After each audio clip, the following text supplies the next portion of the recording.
We'd like to thank Montecito Bank and Trust for their generous support in making Scam Squad possible. I'm Patty Teal. And I'm Deputy District Attorney Vicki Johnson. Scam Squad is up next. Sound off. 1, 2. Sound off. 3, 4. 1, 2, 3, 4. Scam Squad. Welcome to Scam Squad. I'm your host, Patty Teal, here as always with Deputy District Attorney Vicki Johnson. And Vicki, we have a guest today who's going to share a story that's going to be an important warning. Absolutely. I'm so happy to have with us today Randy, who called my fraud hotline with a very, very interesting story. It's a story that demonstrates how convincing and sophisticated these current scammers can be. And it really supports my theory that anybody can get scammed. So welcome, Randy. And I'm so glad that you agreed to be on the show today. This started off with a phone call. Is that correct? Tell us about that phone call. Well, the way it originated, and I had just completed shopping at a few stores, and I was just going to head home to put my perishables in the refrigerator. And tell me where you live, because where did this all start out? Well, I was at, so I live in Santa Maria, and I went to Costco, and then I went to Trader Joe's. Okay. And I live a few miles from Trader Joe's, which would be south from the location I was at. I'm sorry, north. And I received a phone call, and the phone call stated that I had missed jury duty, and it wasn't just jury duty, it was federal jury duty. Okay. And the federal jury duty, I know that, at least I've heard, they're really strict. They send multiple they have multiple means of reaching you, via letter, via text, via email. So they'll send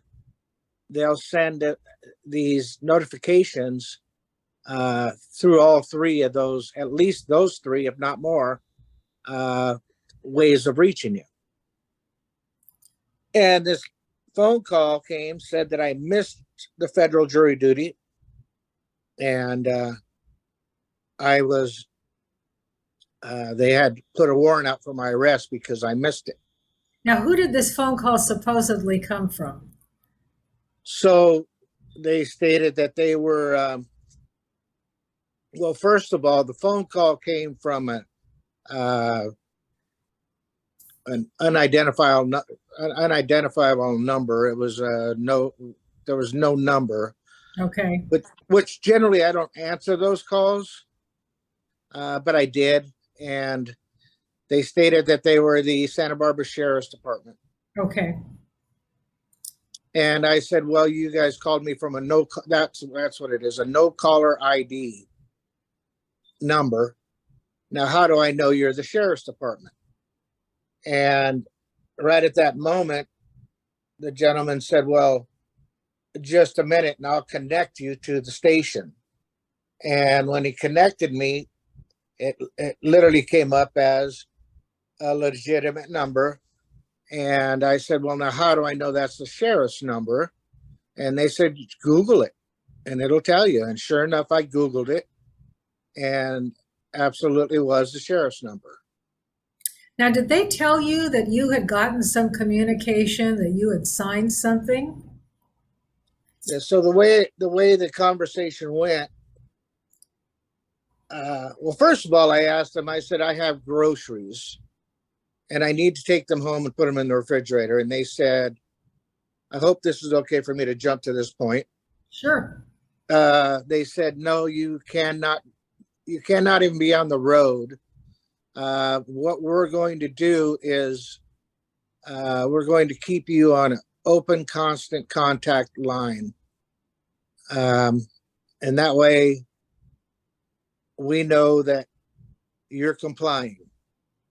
and you cannot take your groceries home. You need to head to Santa Barbara immediately to pay this fine. I'm sorry. You asked me a question and I kind of went off in a different direction. Do you recall your question? I do. So you said that you said that you knew there were several ways that if you were going to be called for federal jury duty, they would notify you. And I believe you told me that the fake sheriff said, "Well, you signed a letter from the marshal's office." Do you recall that? Yeah, so it was a registered letter they sent, Mm-hmm.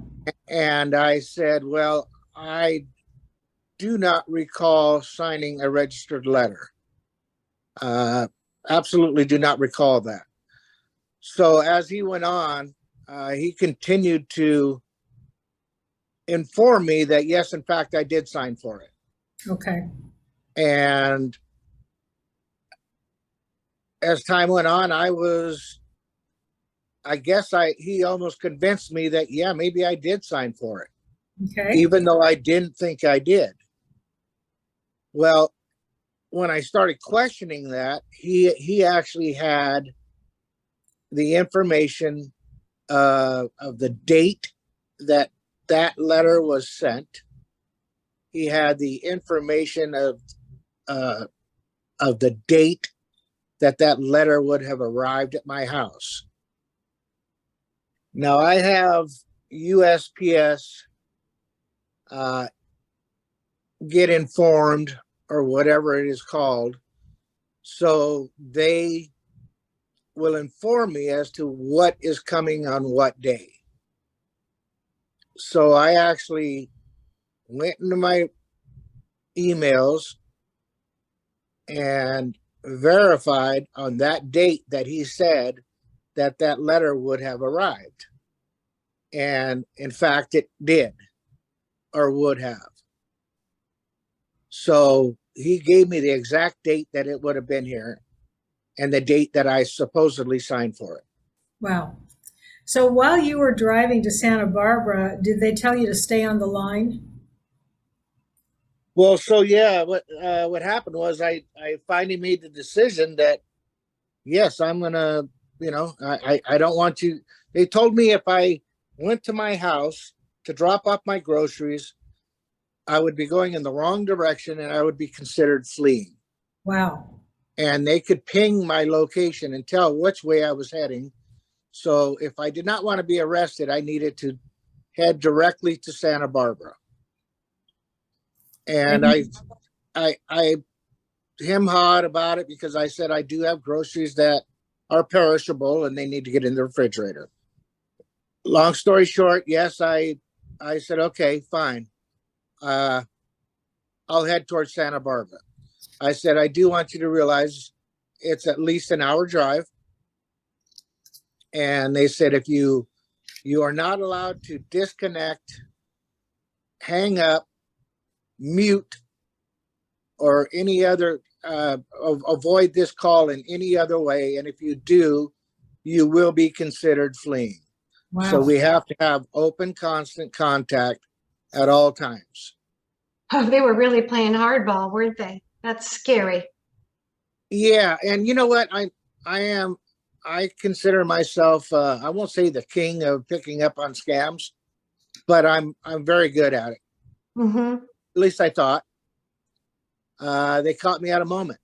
Sure. Something happened where I think it was the federal jury duty part Yeah. that got me. And then they said that they had a warrant for my arrest. And they sent me a picture of a warrant. And granted, it's a piece of paper that anybody could possibly make a copy of and write a name in there. But again, I was caught in the moment. I thought, wow, this is really legit, Well, and the USPS thing, I get that too, but I wouldn't have known how to go back and to check on that. And it showed that something arrived from them as well. I wonder how they were able to do that. I have no idea how they could do it. Now, another thing when it comes to scams, generally speaking, you'll get somebody that might have a voice from with a whole different dialect from another country, very hard to understand. And those are really, really leery. I don't, but these two gentlemen that they kept transferring me back and forth from were very well spoken, had information that, to me, it was like, how did they get that? It must be legit. Yeah. Um, So what did they want you to do when you got to Santa Barbara? What did they tell you to do? well, so on my way to Santa Barbara,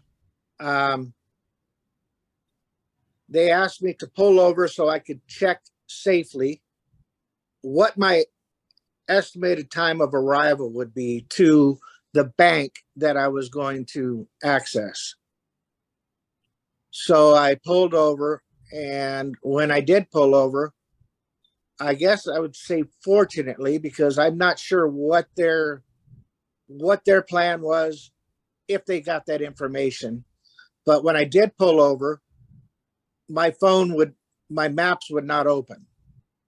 So I told them, I said, I can't open it. So I can't tell you, but I can tell you I've made this trip multiple times, and it'll be about this time I'll arrive.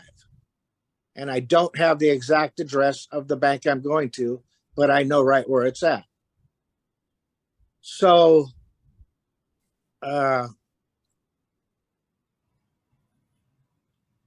they said,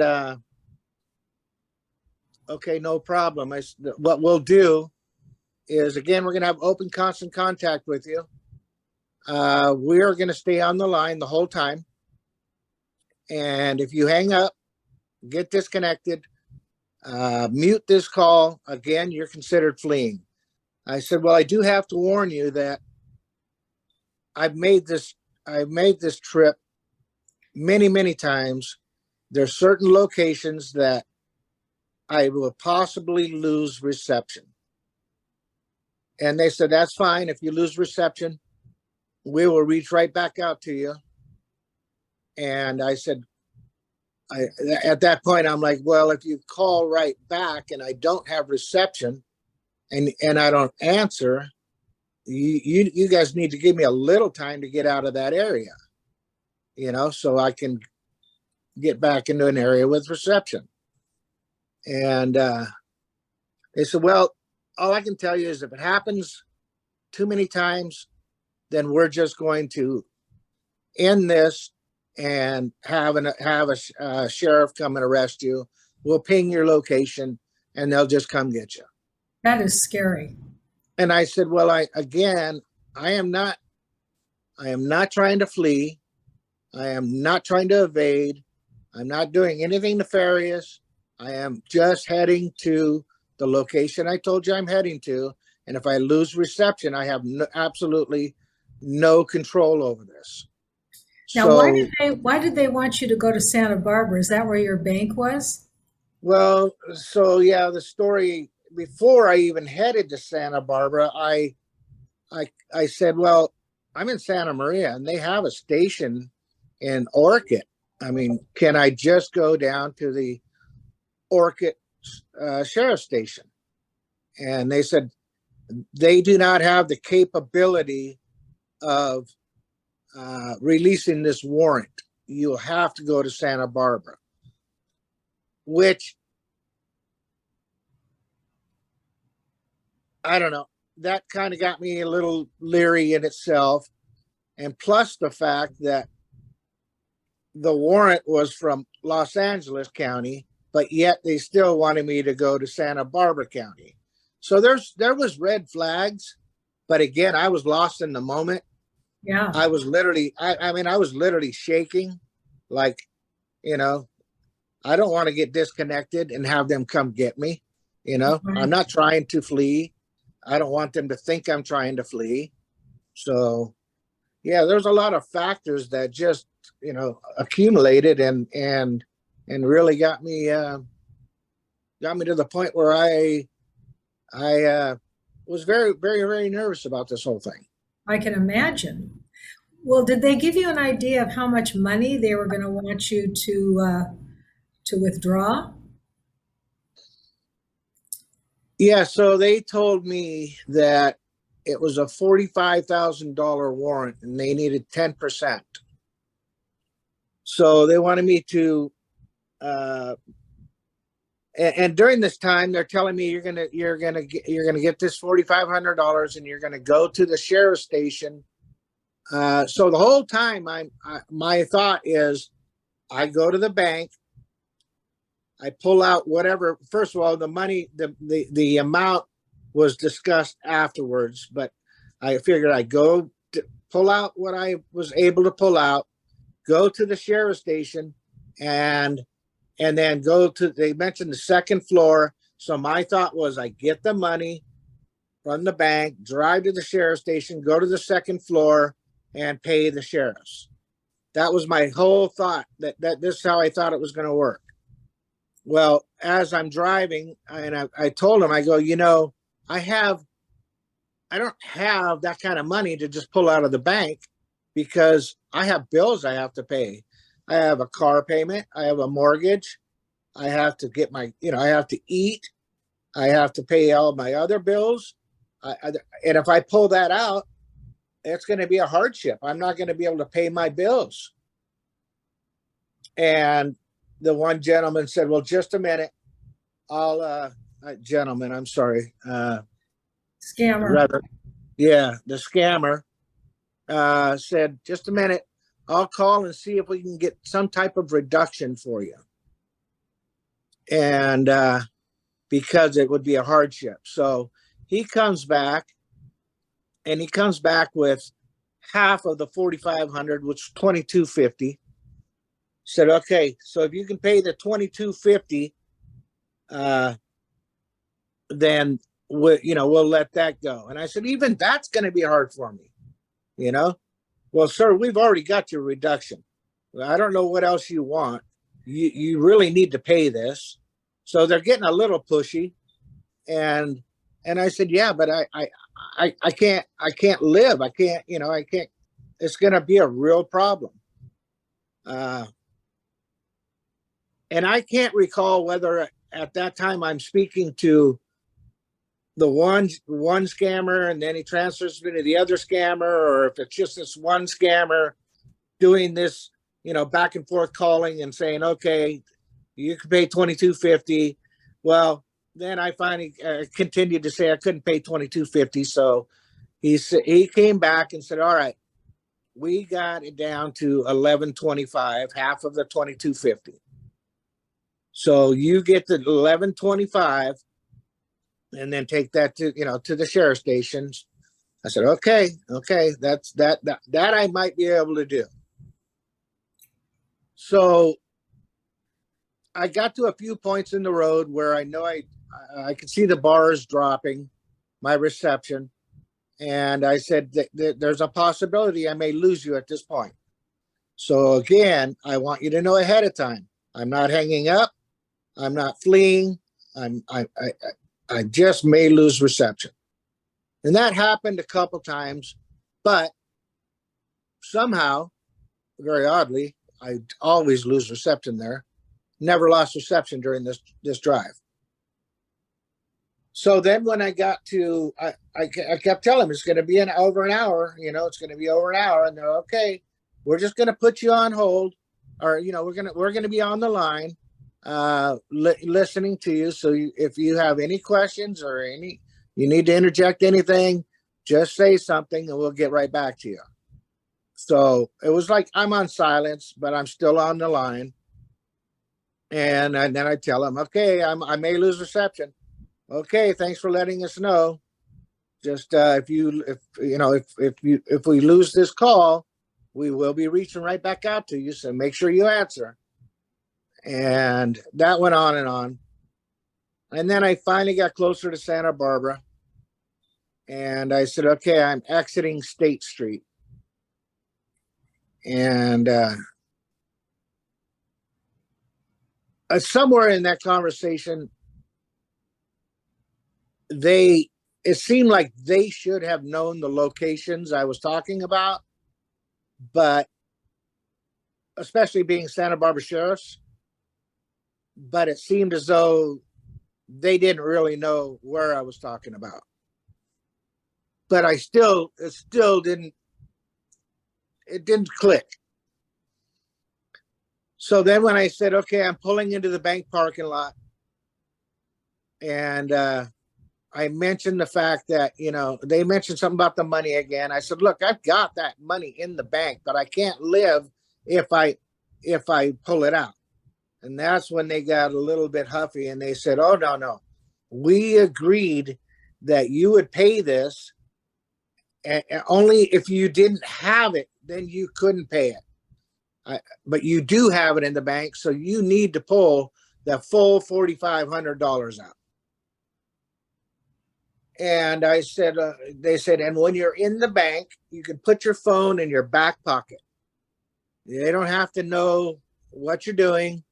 Don't tell them, that this is for a warrant, because if you do, it's going to be a federal crime that you're sharing this information, and you will be arrested. And they also at times mentioned, if I did this, I'd be in jail for 3 weeks. But if I did this, it would be in jail. I'd be in jail for months. So, and I can't recall exactly what that conversation was, but they threatened me with a little bit of jail time or a lot of jail time if I didn't do it their way. Right. So I had my AirPods in my ear, and I told them, I said, I'm just going to put my phone in my back pocket, but I'm going to have my AirPods on. I'm not going to bother taking them off. I went up to the teller, and I said, I need to pull out $4,500. And the teller asked, is everything okay? Or how are you doing? I said, I paused, probably quite a long pause.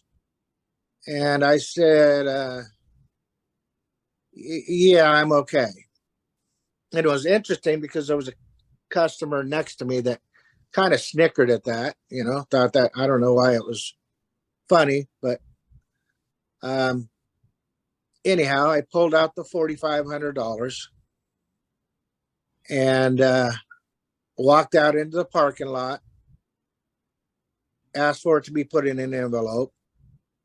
And I got into the parking lot, and I said, what? So now I go to the sheriff's station and meet you on the second floor, correct?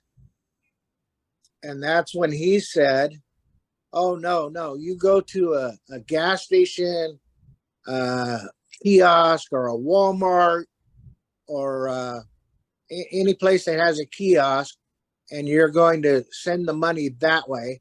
And then if your signature matches when you get to the sheriff's station, your money will be refunded immediately. And I said, well, I don't recall signing anything.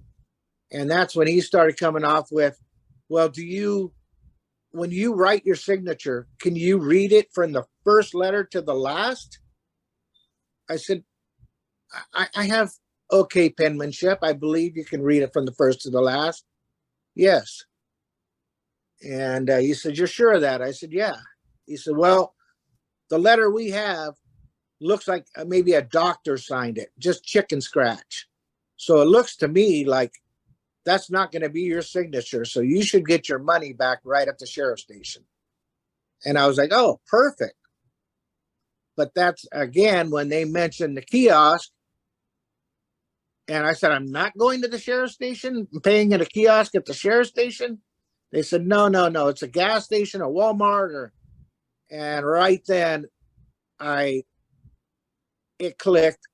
I knew that was a scam. Thank goodness. I'm not paying at a kiosk. I'm not paying at a Walmart. I'll go pay at a public official, if that's, So what I did is I pulled over, disconnected the call, which they told me not to do. I was already out of the bank, driving towards the sheriff's station. And when I realized what they wanted me to pay through a kiosk, I hung up. I called the sheriff's station, and they said, absolutely not. Do not pay that. That is a scam. Thank goodness. Well, I'm Wow. so glad you figured it out. Yeah. Yeah, what a story. So But I drove right back to the bank and went to the teller next to the other teller that I went to originally. And I said, I need to redeposit this $4,500 back into my account. I said, I almost got scammed. wow. And I kind of shared a little bit about what happened, but I was almost in tears, just like, I don't have a lot of money, Mhm. But I don't think most of these people they're doing this to have a lot of money. I mean, I've seen stories where people have lost hundreds of thousands of dollars, or $14,000, or $11,000. That's a chunk of money, any bit of it. If they would have taken $1,100 from me, that would have hurt me. But yeah, because they mentioned kiosk, Yeah. and not at a sheriff station, not at a police station, it dawned on me, and that's when I went right back to the bank. Well, thank goodness. While I was in the bank, my daughter tried to call me. That was another thing, and I said, "Oh, hey, my daughter's trying to call me. Can I take this call?" And they said, "Sir, if you disconnect or mute or get away from this call in any way, you're considered fleeing. No, you cannot take this call." I said, "All right, fine. I'll call her when I'm done." And when I did call my daughter said, "Dad, you're like the king of knowing when you're being scammed." I said, "Yeah, honey, I know, but they just about got me." Well, these people are professionals and they know just how to hook you in. They're good psychologists. They know how to scare you just enough so that you're not thinking with your head, you're thinking with your emotions. And I've always maintained that anybody can get scammed. Even the king of knowing scams is vulnerable because they are so good at what they do, these folks. It's frightening.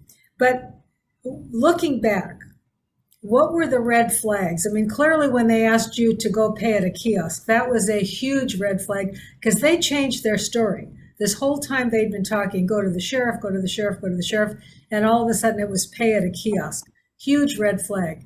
Was there anything else though that I think looking back, yes, one of the major red flags was you cannot disconnect this call. Okay. You need to go pay now. Okay. The hurry. urgency Yeah. of you need to do this, and Yeah. you need to do it now. That's a big red flag. I always tell my daughter, if anybody calls you and asks for money and said they need money, hang up, call whoever it is that's supposedly calling you, and verify.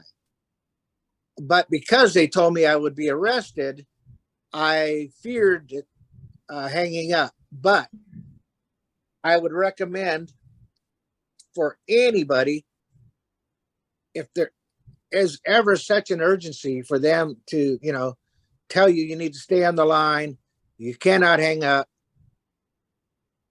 My recommendation would be hang up and call the entity that's supposedly calling you and verify. Good advice. That's my opinion.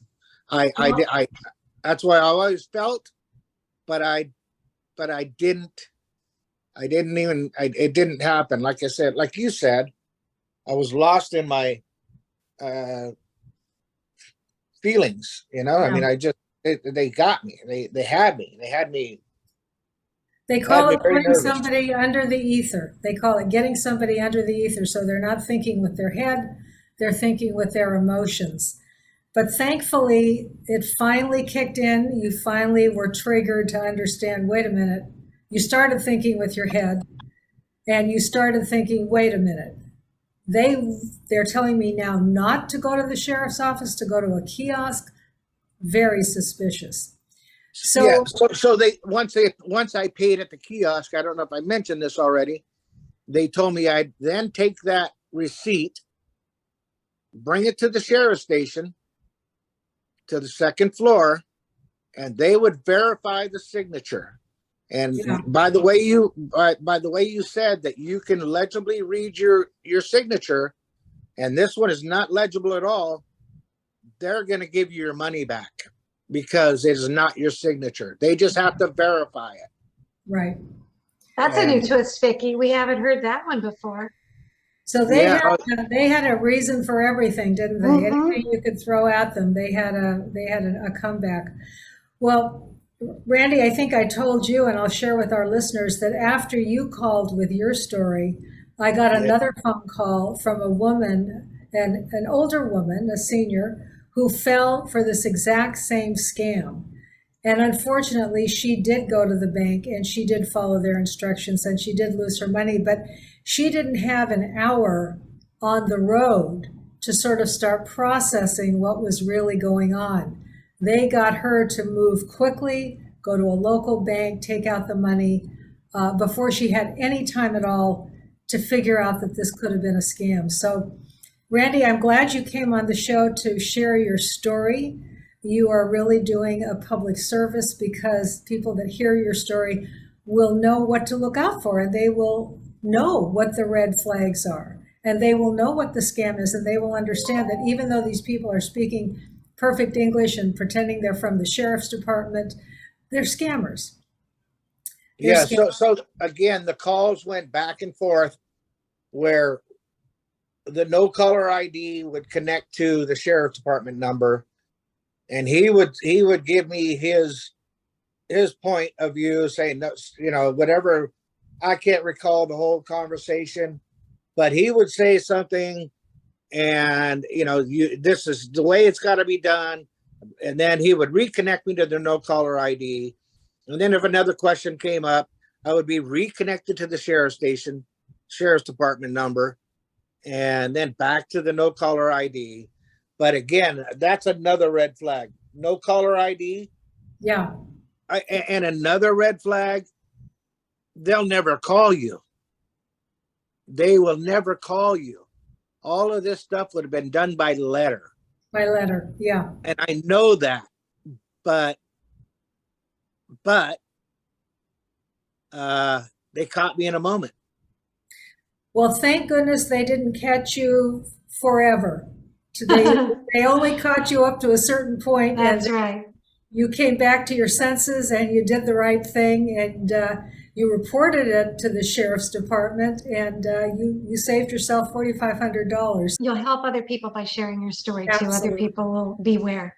So thank you very much, Randy. Thank you. We appreciate you coming on. All right. Thank you. Thank you. Patty and Vicki. I appreciate this, and I hope if we save one person through this conversation, that'd be wonderful. But I sure hope we save more than that. I hope so too. Me I too. hope so too. Thank you. All right. Thanks. Take care. Thank you, and have a wonderful evening. You too. Bye. Bye. Bye. Would you remind our listeners of the fraud hotline number? Yes. Area code 805-568-2442. And I'll repeat that, 805-568-2442. And please call me and share your story, because just like our last guest, I got a hold of him through the fraud hotline, and he was kind enough to share his story. And I think he's right that this will protect other people from getting caught in this scam. Absolutely. Thank you so much, Vicki. Take care. Thank you, Patty. Okay. Bye. Bye.